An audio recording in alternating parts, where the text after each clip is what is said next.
You've been looking at a lot of air lately. You think you ought to have a rest. In short, you're sorry for yourselves. Now, I don't have a lot of patience with this what are we fighting for stuff. We're in a war, a shooting war. We've got to fight. And some of us have got to die. I'm not trying to tell you not to be afraid. Fear is normal.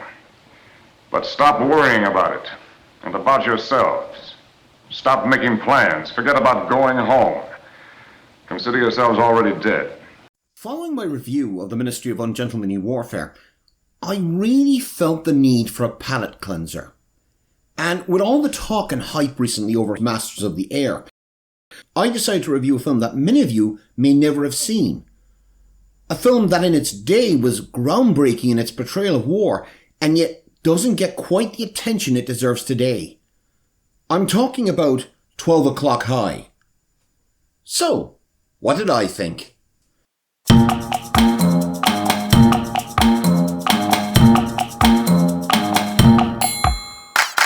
1949, and while on a business trip to London, American Harvey Stovall spots an old Toby jug in an antique shop window.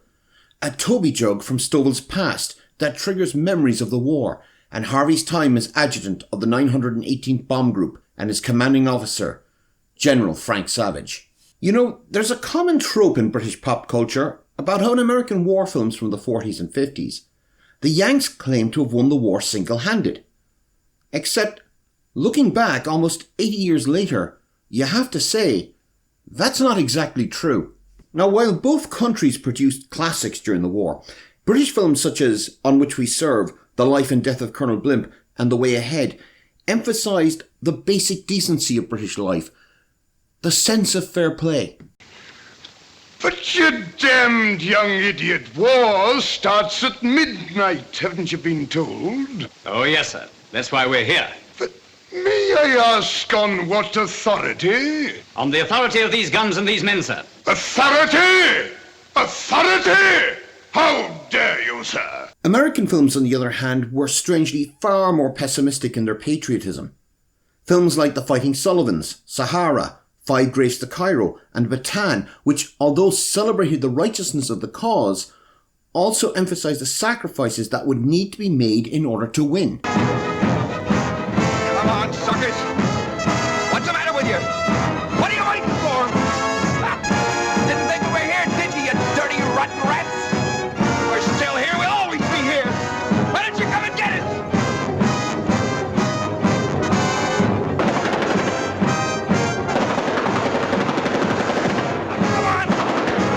With the end of the war, however, the differences became far more apparent. While a bombed-out and exhausted Britain relished, and rightly so, after 6 years of war, in tales of victory, Hollywood, with many of its screenwriters and directors having seen combat, continued to take a new and more realistic view of the war. Gone were the aw shucks heroics of films from before the war, such as Sergeant York.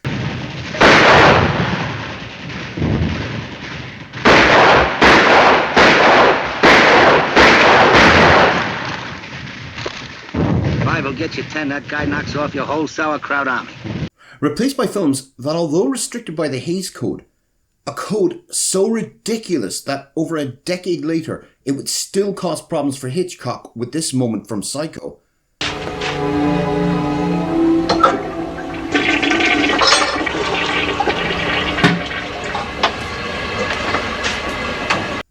Filmmakers still tried to show the true cost of the war and its aftermath to audiences, many of whom had first-hand experience of combat.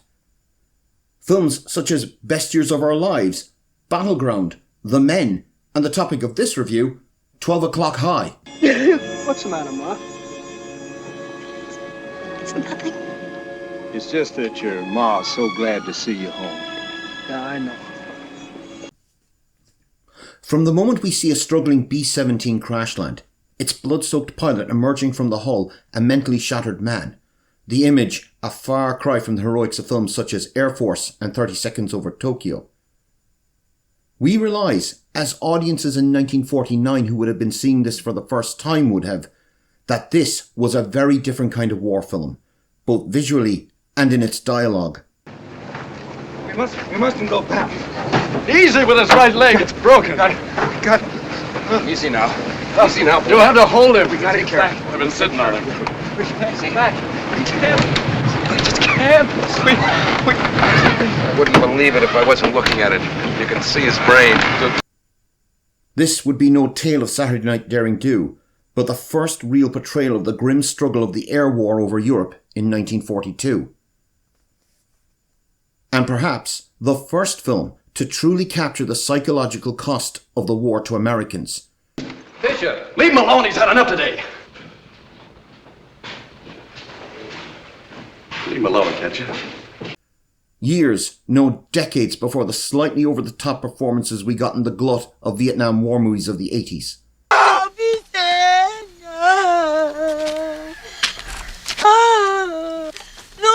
Hey man, come on, let's go, man.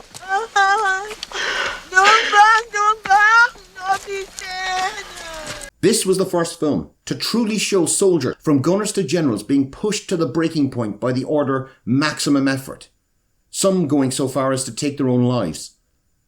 All the while, characters, supposed heroes, questioned the point of strategic bombing, something only 6 years earlier would have been taboo. And those same heroes die too easily, disappearing in a cloud of smoke as their planes explode mid-air. Direct burst, sir. Bail out, Joe. Bail out. Jump, you guys. Jump.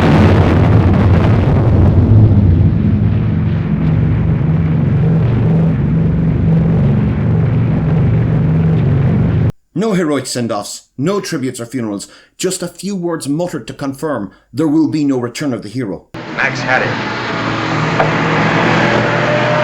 If the screenplay feels real, authentic, well, it's because it is. Screenwriters Cy Bartlett and Bernie Lay based the screenplay on their novel of the same name, which in turn was based on Lay's experience as a lieutenant colonel in the US Army Air Force during the war.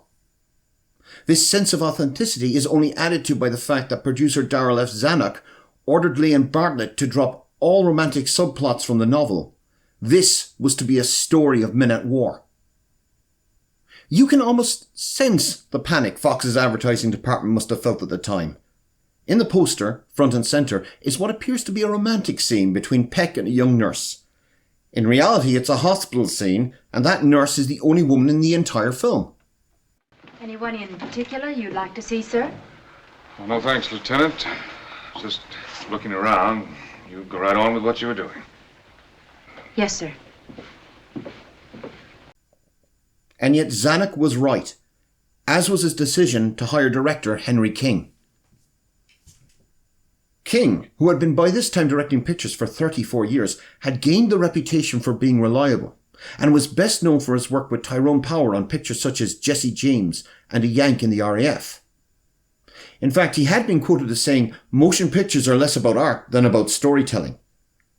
Yet this is perhaps King's greatest work of art, swinging expertly from wide vistas of aircraft filling the sky to the tight stage-like drama inside officers' quarters and command offices. Filling the screens with blocks of shadow and light, a chiaroscuro effect seldom seen in war movies. In fact, at times, this feels less like a war film and more like a classic film noir. Aided by a cast bristling with flawless performances, led by Gregory Peck as General Savage. One wonders, would the film have had 1/10 the emotional impact if the original choice for Savage, John Wayne, had not turned it down? Peck would be nominated but not win an Academy Award for his performance as General Frank Savage. And in my opinion, although he would finally win an Oscar for the saintly Atticus Finch in To Kill a Mockingbird in 1962, it is his performance as Savage that is possibly his greatest.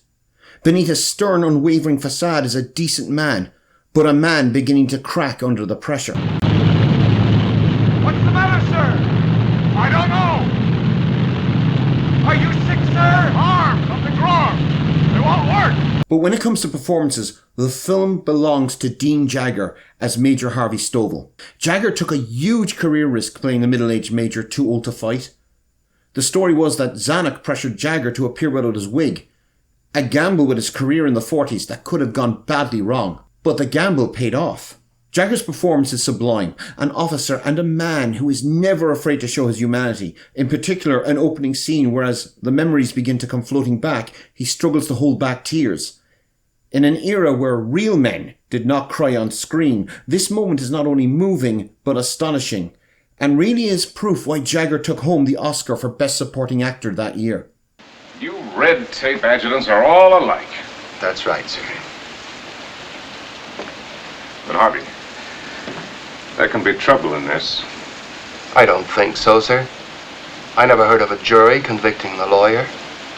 All of these elements combined lead to a third act where we finally see a bombing mission over Germany and one last stroke of filmmaking genius.